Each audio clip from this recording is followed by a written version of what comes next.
Welcome to Luca is a Billionaire, where the only thing I invest in is your answers. You start by getting immediate access. Remove the shell and set the car on a stable stand so it won't roll.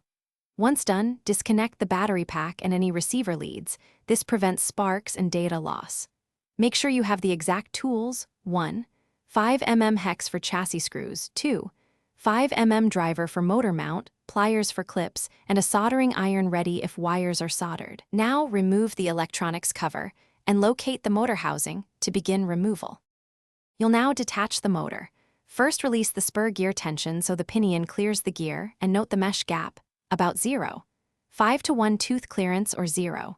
2 4 mm. Next, remove the motor mount screws and pull the motor straight out of the bell housing to avoid bending the pinion. If wires are soldered, desolder carefully while supporting the motor. If a plug is used, unplug and label each lead. Keep the pinion and gearbox orientation recorded for reassembly. You install the replacement by centering the pinion into the spur gear and setting the correct mesh.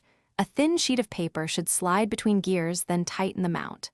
Once aligned, reconnect or solder the wires in the same polarity and route cables so they clear the chassis and wheels. Test with a low-voltage battery first. Run the motor for short bursts to check noise and heat, then reassemble the shell. If you hear grinding, stop and recheck gear mesh and pinion seating. That fixes most issues. Thanks for watching, and please subscribe. It's the best investment you'll ever make.